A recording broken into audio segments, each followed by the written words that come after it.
Brought to you by bedroombattlefields.com, this is the Tabletop Miniature Hobby Podcast.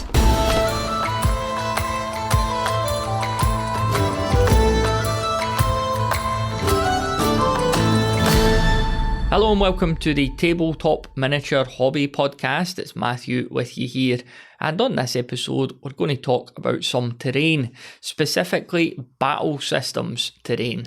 These kits have been on my radar for a few years now. I think I first heard of them through my good old pal Dan of Paint All the Minis. I'm sure there was an episode over there about battle systems back in the day.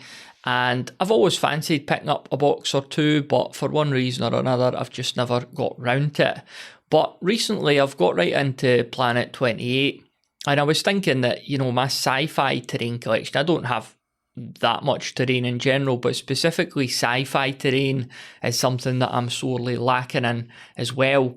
And one of the other things I feel I'm lacking in the terrain department, if you like, is a sort of multi-level terrain. So, if you look at the classic example, I know it's not sci-fi at all, but Mordheim. You see people playing Mordheim, and it's very, there's different levels. There's bridges, walkways, miniatures are above other miniatures and below them and stuff like that. So this is something that I don't really have the option to do in any genre. But getting into Planet 28, there's a lot of very cool rules in there and a lot of great opportunities for scenarios and stuff like that just had me itching for, could I get some terrain that's multi-level and has a bit of versatility as well. But then I've got the same problem that most of us do have. You've no doubt got it yourself, and that's the problem with storage. When you get a lot of terrain, there's limited opportunities to tidy it away and to store it. And again, the battle systems stuff that we're going to talk about on this episode solves that problem because it's essentially flat packed. It's all cardboard. You could put it all away. You could basically put it back in this small box that it comes in. And of course, cardboard terrain, it's not a new thing for us in this hobby, is it? I dare say many of you listening, I had the 40k terrain back in the day, the wee corner ruins. That was a great set. And the epic Space Marine ones as well. Remember those skyscraper style buildings that you got in the box? And then, of course, when you look through the old White Dwarfs, and there was the odd article on, we're going to make a cottage out of cornflakes boxes. So a lot of us were obviously making cardboard terrain back in the day as well.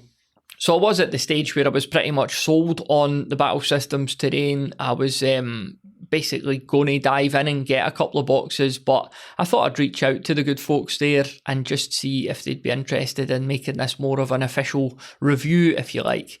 So they were very kind and generous to send me out a couple of boxes to take a look at. So big thanks to Battle Systems for sponsoring this episode. And it's worth saying, not that there's anything wrong with this strategy, but I don't do this a lot, if ever.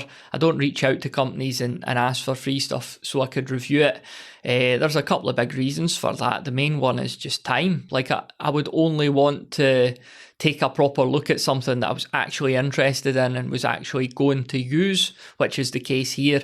I wouldn't be interested in getting loads of stuff where, I'd have to take my hobby time basically to look over and properly review something that I just wasn't going to use. So sorry, Games Workshop, I'm not interested in your Golden Space Marines if you're planning to send me out a box of those, which I'm sure they're not. But I'd only ever do this if it was kit that I was genuinely interested in, and this is the case here with battle systems. So let's dig into it then. Let's talk about, first and foremost, what I actually got from them. It was two boxes. One was called the Frontier Core Set. The other was called the Art Deco High Rise. So the Frontier Core Set, this is very much in the sci-fi vein, perfect for games of Necromunda, games of Stargrave, Planet 28 I've mentioned already, Rogue Planet, anything like that at all. This is absolutely perfect for it. And it contains 329 different pieces and a 2 foot by 2 foot neoprene mat as well. The Art Deco High Rise, that's more for the sort of urban apocalypse genre, so games of Walking Dead and stuff like that. But, the world's your oyster with wargaming, isn't it? So there's plenty of scenarios I could think of where I'm going to get a lot of use out of this as well. But more of your sort of contemporary setting, high-rise flats and stuff, car parks and So a lot of cool opportunities with that as well. I think it's 190 pieces in there, so it's smaller, but still a tremendous amount of terrain in the boxes. So like I say, everything's flat packed when you take it out the boxes. I was having a good look at all the really stunning visuals and artwork on these bits of card, and you just push them out basically and start building them. I did find it a bit intimidating at first, I must admit, just seeing all that stuff unbuilt. So I was thinking, Christ, this is going to be a task and a half, but started popping a few walls out and stuff like that, and figuring out how they kind of fit together. You get these wee plastic clips. Again, lots of versatility here.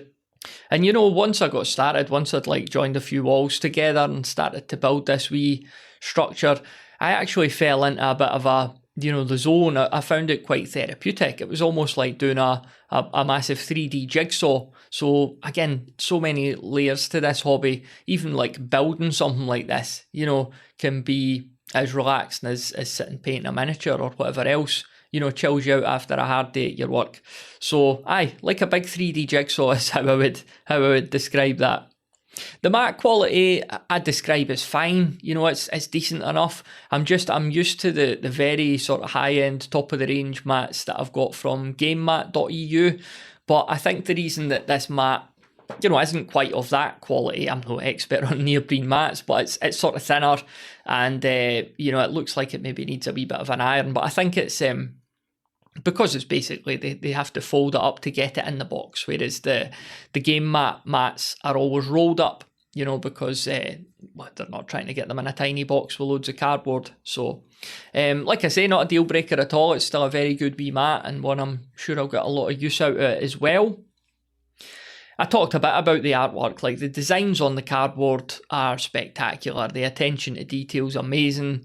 There's so much going on. It's almost telling a wee story of itself when you start looking around it, and it gets the imagination flowing for what you want to build, and where you want your miniatures to be playing in. You're creating this sandbox for your next game. All the cards double-sided as well, so if you're like me and not very good at following instructions or doing things properly, it's very forgiving, because you can't end up with stuff the wrong way around. It's all double-sided. I do that, I'm referencing IKEA in the title of this episode and the flat pack thing. If I ever build any furniture or that, it is guaranteed that I'll have something the wrong way around at some point, and I'll have to dismantle it all, or just ask my wife to do it, because she's much better at it than I am. But yeah, putting this stuff up, there is box art, but no instructions on how to build that, and to be honest, it looked a bit above my pay grade at the moment with my limited experience, but I just started freestyling it, and it kind of got me thinking about, you could look at an analogy of fiction writers. Some fiction writers, they have a meticulous plan before they start writing anything. They know exactly what's going to happen, whereas other writers will just start with a rough idea and go for it and see what happens. So it's very much like this with the battle systems terrain. You could really thoroughly plan it out and build it, or you could just go for it. You could just start sticking stuff together and see what happens. And certainly that's what I was doing first time round, and that's kind of what I would relate to a bit more. But I'd imagine the more you use this stuff, the more you get to know everything that's in the box, all the different walls, all the different components. You probably would get to the stage where you would start to tentatively plan structures, because you would know, I could build this, I could have that, I could have this going up here, and, I could create this little area. So I think it's just a case of the more you use it, the more likely you are to maybe plan out a certain structure or layout rather than just winging it.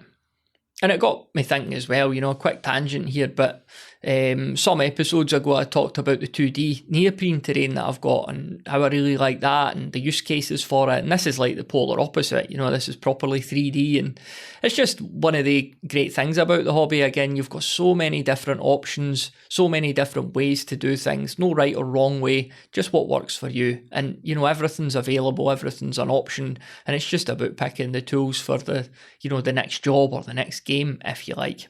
So I'd been building this sort of structure, this sci-fi structure, using the walls, railings, stairways, ladders and stuff like that. There is a lot of scatter terrain as well in the kits. I'll admit, I'm less taken with that And there's a couple of reasons for that. Like, scatter terrain is not something I've really struggled for anyway. And when I tried to build some of the scatter terrain in here, I didn't do a great job with it. I found some of the parts a wee bit fiddly, and that's mixed with basically my own incompetence as well. I'm just generally not very good at anything. So I was potting out, wee chairs and wee bits of scatter terrain. I wasn't doing a brilliant job at building them. So I'm not really, I don't think I'm going to get a lot of use out of that part of the kit, but I mean, that wasn't why I wanted it anyway. I wanted it for the big stuff, the platforms, the walkways, the walls. So I'm really chuffed with all of that. So it's not like, it's a deal breaker, the fact that I don't see myself using the scatter terrain as much. And yeah, like I say, this is quite literally going to take my games to another level, because I'm going to have other levels for the miniatures to play on. So, before it's always been ground level stuff. I've got a lot of good terrain that they could navigate around, but they couldn't really get up on anything. They couldn't climb, they couldn't duck. So it's just going to give me a whole load of other opportunities to play, like I said at the start, games like Planet 28, where there's just so much potential for narrative as well. And I've joked in the past about terrain. You generally have a limited terrain collection because of storage. And I've mentioned in the past about the fact that we tend to fight around the same 3 farmhouses. We've got these 2 or 3 buildings that always get on the table. So this is just a brilliant opportunity to totally mix it up, because it's so limitless. Like, you could set up a different thing every time. There's just so much variety. It'd be impossible for you and I to sit down with one of these kits and come up with something that was even remotely similar to the other person. It's worth saying that although this is a sci-fi kit that I've got here and a sort of urban apocalypse kit, there's a lot of great looking fantasy stuff on the Battle Systems website too. So again, you're not limited to ray guns and lasers and stuff like that. You could do your sword and sorcery stuff with Battle Systems as well. So let's do a quick recap then, a quick pros and cons recap. So the 3 big pros for me, number 1, storage takes up very little room. So it's flat packed, and again, I've compared it to IKEA. The main difference is, you don't build your IKEA wardrobe and then fold it away and put it back in the box at night, do you? But this stuff, you can, you could completely take it down and you could get it in this little box. Should I measure the box? Is that overkill? Probably not. I've got my tape measure here, so 23 centimetres by 30 centimetres on that sci-fi Frontier Core set box. So that's tiny. If you've just got a wee shelf that you keep some box games on, that'll fit perfectly on there. And when you're building it, you're not limited to obviously the 2x2 mat as well. You could use another mat, you could use no mat at all. So you could really spread this out if you wanted. If you had a massive table, you could create something that's more sprawling than sort of built up the way, which is mainly what I'm looking to do with it. So yeah, storage, that's the main pro for me, is that I could put this away and it's got pretty much no footprint at all. Another pro for me, another big pro, is the limitless build options. Again, the 3 farmhouses situation is never going to happen with this terrain. It's so versatile, so flexible. You could do so much with it. You're never ever going to get bored or run out of different options. Your games are never going to get stale because you feel like you're just revisiting the same locations again and again.